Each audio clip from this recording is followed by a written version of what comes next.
Olá, você que nos acompanha aqui pelo RDTV. O nosso convidado de hoje é o Procurador da República, Ricardo Pael Ardengue. Ele é o titular do primeiro ofício de populações indígenas e comunidades tradicionais do Ministério Público Federal em Mato Grosso.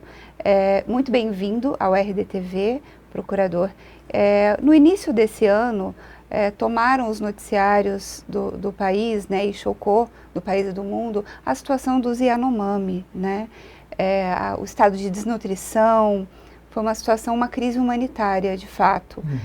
Aqui em Mato Grosso, o senhor já tomou conhecimento de alguma situação semelhante com algum povo indígena? Primeiro, obrigado pela acolhida. Bom dia a todos. A situação dos Yanomami é uma situação que vem se prolongando já há alguns anos e que foi significativamente agravada nos últimos 4 anos, principalmente por conta da mineração dentro do território indígena. E isso é a principal causa de toda a situação de vulnerabilidade, de desnutrição, que beira a um genocídio. Aqui no Mato Grosso, felizmente, por um lado, a gente não tem situação semelhante, porque não há uma liberalidade dos órgãos de fiscalização com a atividade minerária em terras indígenas, como a gente via no território Yanomami.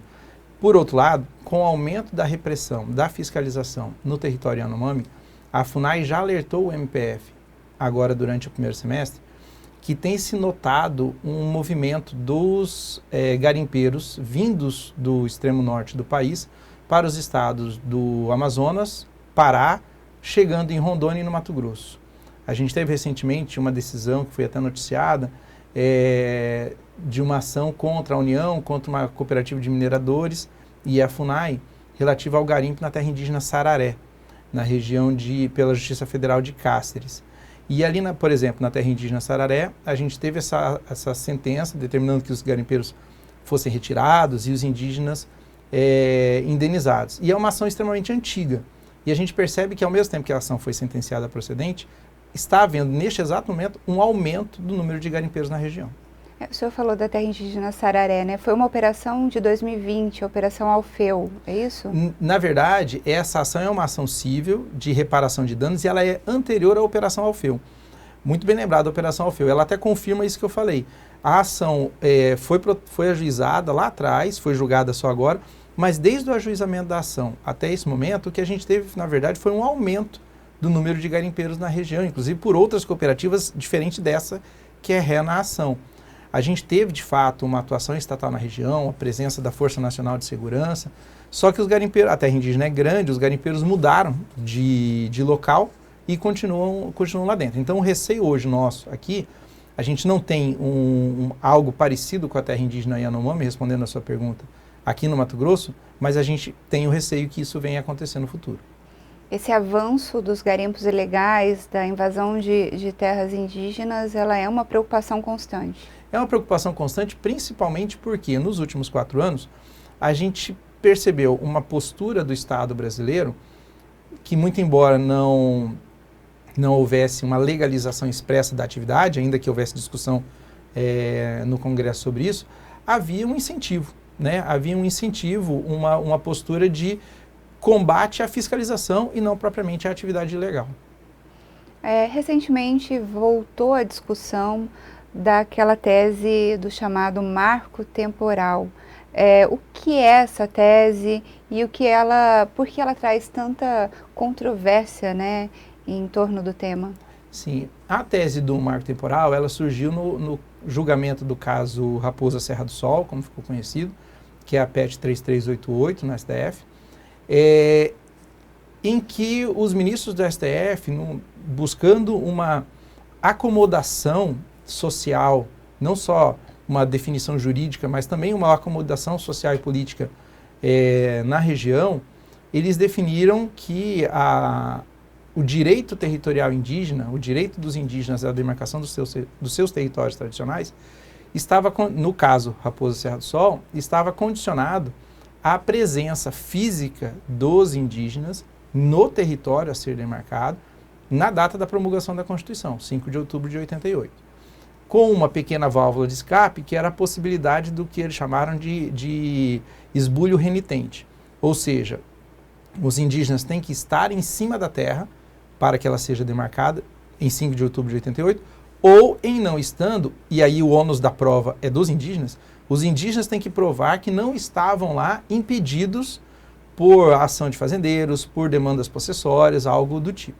Então isso surgiu no julgamento do caso Raposa Serra do Sol, sem efeito vinculante, o STF não disse isso, em momento algum disse isso, e em momentos posteriores teve a oportunidade de dizer exatamente o contrário, ou seja, que o julgamento do caso Raposa Serra do Sol não era vinculante, não se estendia além daquele caso concreto. Porém, o Estado brasileiro, por meio da Advocacia Geral da União e outros órgãos públicos, passou a aplicar administrativamente as condicionantes do caso Raposa Serra do Sol para outros casos de demarcação de terras indígenas. O que foi evidentemente questionado na Justiça, a União, a FUNAI passaram a perder essas demandas judiciais, porque, como eu disse, o STF chegou a dizer expressamente que a decisão não era vinculante, e mais do que isso, em julgamentos posteriores, o STF teve a oportunidade de desdizer o próprio marco temporal, né? A gente pode falar mais detalhadamente sobre isso, mas ampliando essa necessidade, se é que ela existe, da presença física, para antes de 5 de outubro de 88. Percebendo que o caminho na jurisprudência, no judiciário, não era promissor, a bancada ruralista passou a tentar modificar a própria Constituição ou até mesmo a legislação. E aí vem o PL 490, recentemente aprovado na Câmara e que agora vai ser discutido no Senado. Em caso assim de aprovação e de sanção desse tipo de iniciativa, né, aí via Congresso e não via Judiciário, né, qual seria o principal impacto aqui para os povos indígenas de Mato Grosso? Existe alguma situação de algum território que causaria algum problema ou resolveria algum problema? Eu costumo dizer que o antigo PL 490, ele é um pacote de maldades que vai muito além até mesmo do marco temporal. No caso específico do Mato Grosso, a gente tem alguns territórios indígenas, e podemos falar detalhadamente sobre eles, que estão em processo de revisão de demarcação. Então a gente tem territórios indígenas que estão em demarcação originária, indígenas que nunca tiveram acesso ao seu território e ele está sendo estudado para ser demarcado. O marco temporal impacta sobre essas comunidades, porque elas vão ter que provar que estavam no território em 5 de outubro de 88. E temos processos de revisão de demarcações feitas de forma errada, feitas sem seguir os ditames da Constituição de 88. E o projeto de lei 490 também impacta sobre essa situação. E mais ainda, ele inova na discussão, algo que até então não tinha sido aventado, ao dizer expressamente que a legislação nova, ela se aplica aos processos de demarcação em curso e os processos já concluídos devem se adequar à nova legislação. Isso viola flagrantemente o nosso ordenamento jurídico, em que rege um princípio latino chamado tempus regit actum, ou seja, todos os atos praticados, eles são praticados segundo a legislação vigente naquele momento. A partir do momento que o ato é praticado e é concluído, se a legislação muda no futuro, ela não pode retroagir para atingir esses atos, esses processos concluídos, principalmente quando já existem direitos adquiridos. O que a legislação faz é alcançar, inclusive, os processos já concluídos. Então, qual é a situação hoje? A gente tem indígenas que não têm suas terras, que podem ficar sem elas, indígenas que estão postulando uma correção da demarcação e que podem ser prejudicados, e indígenas que já estão com seus territórios consolidados, que podem ter as suas terras desdemarcadas, digamos assim. Quais seriam esses povos? Em relação a essas desdemarcações, eu não saberia te dizer, mas, por exemplo, nas duas primeiras situações, a gente tem, por exemplo, o povo Iquipeng, na região do Xingu, que postula a demarcação de território.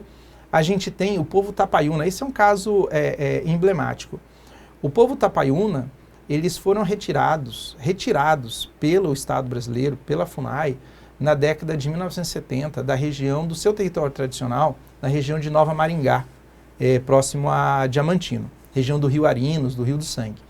E eles foram retirados de lá porque havia um interesse muito grande de colonizadores vindos da região sul em ocupar a região. Já há documentos que provam uma insatisfação dessas colonizadoras com a presença dos indígenas na região, documentos reclamando para a FUNAI que os indígenas são violentos e coisas assim, que estavam impedindo a ocupação do território, um território que na verdade era dos indígenas.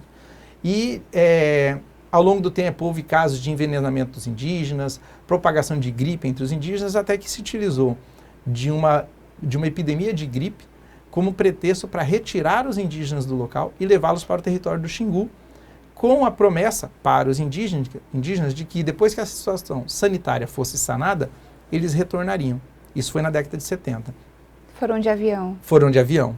Vieram de caminhão da região até Cuiabá e aí foram de avião para o Xingu. E de lá nunca voltaram. E eles reivindicam o seu território. Então nós temos aí indígenas que evidentemente não estavam em cima do seu território em 5 de outubro de 88. Não havia disputa possessória, não havia violência, porque eles foram retirados pelo Estado brasileiro 20 anos antes do seu território tradicional e aguardavam o Estado brasileiro para retornar. Então não dá para a gente dizer que havia um esbulho renitente ali também, muito embora eles tenham sido vítimas de uma remoção forçada. Esse seria, por exemplo, um povo que seria flagrantemente impactado pela tese do marco temporal e pela nova legislação. 2 outros casos que eu acho interessantes mencionar são da terra indígena Tereza Cristina, aqui dos povos Bororo, Boi-Bororo, originários de Cuiabá. Pantanal, é região do Pantanal. Região do Pantanal. E da terra indígena Menku, do povo Miqui, região de Brasnorte. Por que eu menciono esses 2? A terra indígena Tereza Cristina, o processo, ela passa hoje por uma revisão da sua demarcação anterior, porque existem documentos que comprovam que o território era muito maior do que o que foi demarcado, e ao longo do tempo, esse território passou a ser doado para empresas, para órgãos públicos, para prefeituras e outras pessoas físicas e jurídicas, e o território foi sendo gradativamente diminuindo até chegar no que é hoje. Então, a FUNAI tem um processo de revisão dessa demarcação, que foi paralisado, o MPF ajuizou uma ação, conseguiu a sentença procedente, o processo está andando. Mas a legislação veda esse tipo de procedimento administrativo por interpretá-lo como ampliação da terra indígena, quando na verdade é uma revisão. E o outro, ainda mais emblemático, é o da terra indígena Menku, que teve, no apagar das luzes do governo anterior, o indeferimento da demarcação pelo ministro da Justiça.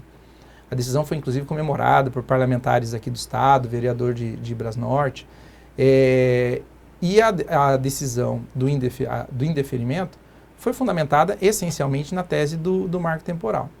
E por que eu digo que a terra indígena Menku é um caso emblemático? A terra indígena Menku foi demarcada por um fazendeiro. Da mesma forma que colonizadores da região de Nova Maringá se opunham à presença dos Tapaiunas na região, esse fazendeiro da região ali de Brasnorte, numa liberalidade, entre aspas, propôs à FUNAI tomar a iniciativa de contratar um engenheiro agrimensor e demarcar um território para os indígenas. A FUNAI da época concordou, ele delimitou um polígono, disse que lá seria o território dos indígenas, movimentou os indígenas lá para dentro e comunicou à FUNAI e a FUNAI acatou. Então o que a gente tem hoje como terra indígena Menku, que é a terra indígena do povo Miqui, é uma terra indígena que não foi demarcada conforme os ditames da Constituição de 88. Não tem estudo antropológico, não tem estudo arqueológico, histórico, não tem como dizer que aquele território em que eles vivem hoje foi demarcado conforme os ditames de tradicionalidade, de essencialidade para a preservação do seu modo de vida. E é o que eles pedem. Eles pedem que a terra seja revisada para se adequar a esses parâmetros, o que seria também obstado pela nova legislação. É possível a produção, seja do agro, seja de qualquer tipo de produto em terra indígena, e quais seriam os critérios para se produzir? Porque tem muito essa fala, né, principalmente por conta do discurso ocidental, de que o indígena não é tão produtivo, para que ele precisa de tanta terra se ele não produz, afinal de contas? Como responder a esse tipo de apontamento? Excelente pergunta, porque, como eu disse, O PL 490, ele é um grande pacote de maldades. E a gente fala muito do marco temporal. Não que não seja importante, talvez seja a principal das maldades por todo o reflexo que vai ter em terras indígenas a demarcar e já demarcadas, como eu mencionei. Mas a gente não pode ignorar que esse projeto de lei ele traz outras medidas também danosas aos povos tradicionais. Uma delas diz respeito à produção, principalmente agrícola, agropastoril, dentro de territórios indígenas. E aí é importante dizer que nesse tema, nessa discussão, propagou-se a ideia de que os indígenas são impedidos de produzir em seu território, que é uma grande fake news. E é uma grande fake news, não é simplesmente uma mentira. Ela é uma fake news porque ela tem um propósito muito claro, que é possibilitar que a legislação seja modificada para permitir algo que não é proibido, mas além disso, permitir que o não indígena também se utilize do território para produzir. É o que a gente vê nessa legislação. Então, como eu disse, o indígena hoje, ele não é proibido de plantar, ele tem que observar a legislação ambiental, ele tem uma dificuldade tremenda de acesso a crédito, isso é fato, ele tem uma dificuldade tremenda de acesso à assistência técnica, é fato também, mas ele não é impedido de plantar. Tanto que nós temos aqui no estado os indígenas Pareci, Manoque e Nambiquara, que produzem soja, produzem milho, produzem amendoim, produzem feijão, e não tem nenhuma legislação nova autorizando, porque o que não é proibido não precisa ser autorizado. Em 2019, inclusive, a gente assinou um TAC com as cooperativas indígenas, e é importante aproveitar essa oportunidade para deixar claro que o TAC não teve como objeto a autorização da produção, porque a produção não é proibida. O objeto do TAC foi que os indígenas não fizessem mais arrendamento, o que é ilegal, e não plantassem transgênicos, o que também é ilegal. Então eles se comprometeram a não arrendar, não plantar transgênicos, tudo bem. Então, observada a legislação, nada impede. A nova legislação, o que ela diz? Ela vem expressamente dizendo que os indígenas são autorizados a produzir dentro dos seus territórios. Chover no molhado, eles nunca foram proibidos. Porém, dentro desse pacote, por mais que a lei seja expressa ao continuar vedando o arrendamento, ela abre muitas brechas para contratos com não índios, né? Então, ela diz expressamente que não é proibida a contratação ou a participação dos não indígenas na produção. E isso é flagrantemente inconstitucional, porque o artigo 231 da Constituição assegura que esses territórios demarcados aos indígenas, eles são de usufruto exclusivo dos povos indígenas. Então não pode o fazendeiro que é vizinho da terra indígena ganhar dinheiro em cima do território. Tanto por ser um território de usufruto exclusivo dos indígenas, quanto por ser um imóvel público, né? Então aquele fazendeiro que se utiliza de um imóvel público, de um bem federal, para ganhar dinheiro, ele está praticando uma ilegalidade e está se beneficiando, inclusive, de uma isenção fiscal que o imóvel federal tem, que os outros fazendeiros não vão ter. Então ele está numa situação privilegiada em relação aos demais. Então a gente tem tanto a proibição no interesse dos indígenas, quanto a proibição por se tratar de um imóvel federal, vedando a atividade agropastoril por não indígenas dentro dos territórios indígenas. E essa legislação vem abrir brechas para isso. Os territórios indígenas sempre são alvo de algum tipo de invasão, seja o garimpo ilegal, estão em certa medida numa situação vulnerável, né? E é o caso, por exemplo, da terra indígena dos Piripicura. É Piripicura mesmo? Sim, isso, exatamente. Né? Uhum. É o caso desse povo, né?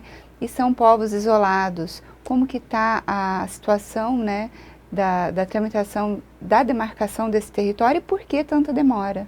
O povo indígena Piripicura já teve a sua posse tradicional atestada em estudos, em vários documentos da FUNAI há muitas décadas, né? Mas o processo, por se tratar de uma área muito cobiçada, o processo administrativo realmente não tem andado.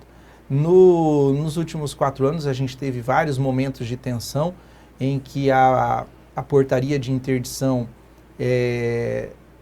se aproximava do seu vencimento, porque ela é temporária, e havia o receio muito grande que a FUNAI, presidida pelo delegado da Polícia Federal, não renovasse tal interdição, e motivou demandas judiciais e o andamento, para que forçasse a FUNAI a dar andamento ao processo. Apenas explicando, a terra indígena de indígenas isolados, ela tem a possibilidade, é só dos indígenas isolados ou em isolamento voluntário, ela tem a possibilidade de ser interditada pela FUNAI durante o processo de demarcação por conta da vulnerabilidade dessa população indígena, sujeita a doenças, às vezes com uma imunidade diferenciada da sociedade envolvente. Então, diferente de outros povos que têm um contato maior com a sociedade envolvente, logo uma imunidade maior às nossas doenças também, em relação aos indígenas em isolamento voluntário, a FUNAI pode delimitar arbitrariamente um perímetro, interditar, enquanto o processo de estudo está sendo feito. É o caso dos piripicura. Não obstante isso, a gente tem visto uma grande degradação ambiental na região, desmatamento, exploração ilegal de madeira, poceiros ocupando a região, o que tem ocasionado uma demanda judicial na Justiça Federal de Juína. O que são os povos isolados, né? E o senhor podia contar um pouquinho da história desse povo? Os povos isolados, e aí eu aproveito para voltar no projeto de lei 490, que também tem uma previsão curiosa em relação aos povos isolados. Vamos ver se eu acho aqui no texto da lei enquanto a gente está falando. Os povos indígenas isolados ou em isolamento voluntário são aqueles que não querem, muito embora saibam da possibilidade, o contato com a sociedade envolvente. E essa situação, ela enseja muitas vezes outras fake news ou interpretações equivocadas, ao se entender que a política do Estado brasileiro de respeitar o isolamento significa uma política de manter esses indígenas em condição de pré-histórica ou de vulnerabilidade extrema, negar a esses indígenas acesso à tecnologia e a qualidade de vida melhor, como se o acesso à tecnologia fosse necessariamente uma qualidade de vida melhor. As mesmas pessoas que reclamam que trabalham demais e que não têm tempo para viver, são aquelas que acham que isso é uma qualidade de vida melhor. Pois bem, vizinhos aos piripicura tem a terra indígena Cauá-Riva do Rio Pardo. E na Cauá-Riva do Rio Pardo, que também são indígenas em isolamento voluntário, os indígenas já tiveram contato com a base de proteção da FUNAI diversas vezes. Eles, e os próprios piripicura também. E aí quando eles precisam de alguma coisa, quando tem alguém doente e a medicina tradicional deles não ajuda, não resolve, por exemplo, o Covid que a gente teve agora, eles procuravam a FUNAI. Tomavam os medicamentos necessários, devido à mudança climática, se esfriava muito, eles precisavam de alguma roupa, eles procuravam a FUNAI. Se faltou peixe, eles precisam de alimentação, eles procuravam a FUNAI. E depois de obter o que eles queriam, eles iam embora. Então, os indígenas em isolamento voluntário, eles não são mantidos em isolamento voluntário. Eles querem ficar em isolamento voluntário. Eles sabem da existência de uma sociedade envolvente, eles sabem da existência da nossa estrutura e eles não querem contato conosco. Tanto se quiserem, eles têm acesso aos servidores da FUNAI e podem, a partir daí, pedir demarcação e tudo mais, mas eles não querem o contato. E é isso que o Estado brasileiro deve respeitar. A legislação nova, o PL 490, trata dos indígenas isolados. E aí volto, mas vou bater bastante nessa tecla, do pacote de maldades que vai além do marco temporal. E esse projeto de lei, ele fala no respeito ao isolamento voluntário. Ele tem até alguns trechos que parecem contraditórios com o próprio conjunto da lei. Tem alguns textos que são tão bons, né? Parece que realmente o Estado brasileiro respeita os indígenas, e outros são tão ruins como o artigo 4º do marco temporal. E particularmente em relação aos indígenas em isolamento voluntário, o texto diz, não achei aqui, mas eu lembro o que está escrito, ele diz que o Estado brasileiro deve respeitar o isolamento, perfeito, é essa a política do Estado brasileiro, mas ele diz que, por exemplo, obras de infraestrutura, como estradas, linhão de energia elétrica e tudo mais, não precisam de qualquer tipo de consulta, de autorização, e podem acontecer em territórios indígenas, mesmo de indígenas isolados.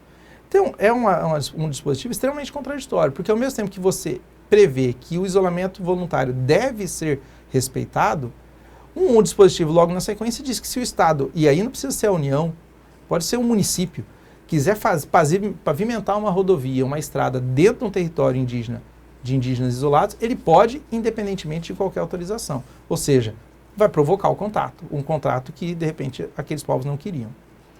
Mudando um pouco de assunto, mas ainda em comunidades tradicionais, que é o foco de trabalho do senhor, recentemente o senhor pediu a suspensão imediata da pavimentação da BR-361, que é uma obra da Cinfra. Sim. E que passa na comunidade quilombola Abolição.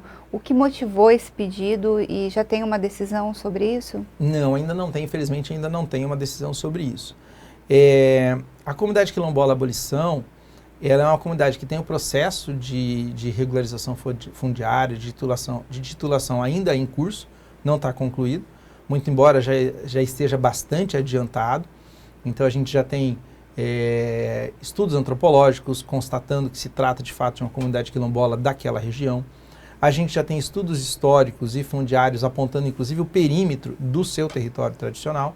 Só que tudo isso ainda depende de etapas formais do procedimento, principalmente a cargo de Brasília, nem mais do INCRA de Mato Grosso.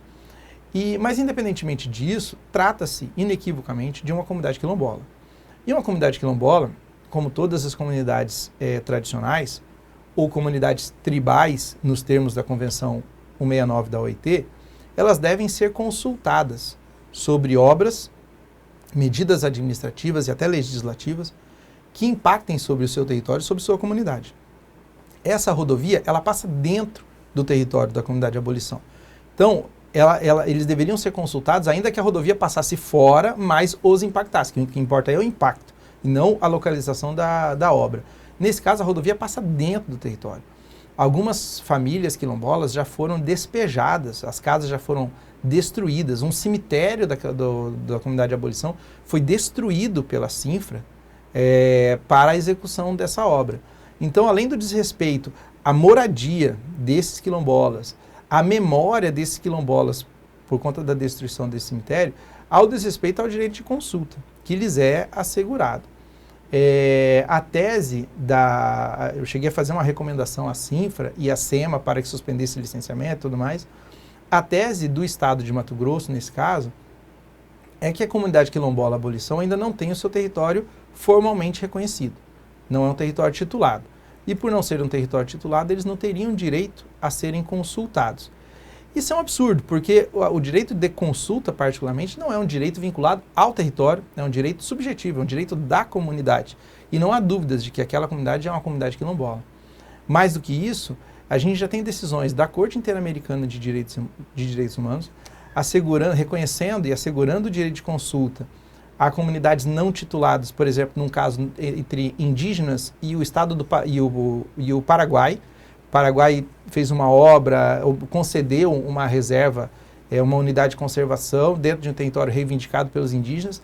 A Corte Interamericana entendeu que a concessão da unidade de conservação era ilegal, muito embora não houvesse território demarcado.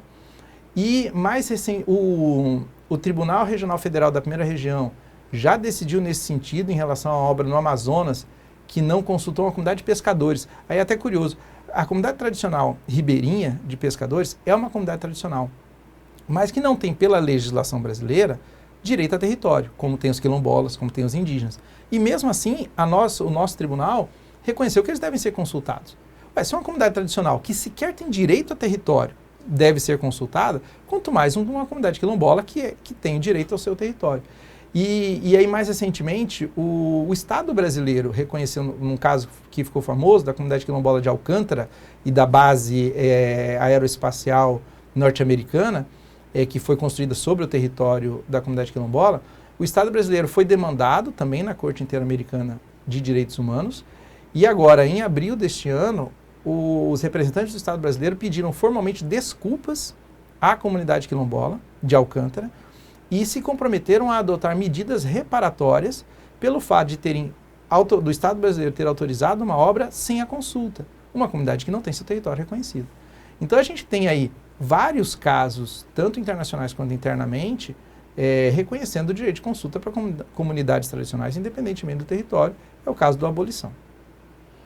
Muito obrigada pela entrevista e fica à vontade para se despedir, para responder ou falar de algum tema que eu não tenha perguntado, se eu acho pertinente. Eu queria ter oportunidade, só para destacar, Eu tenho um resuminho da nossa legislação sobre o marco temporal, que a tese é da presença dos indígenas em 5 de outubro de 88, né?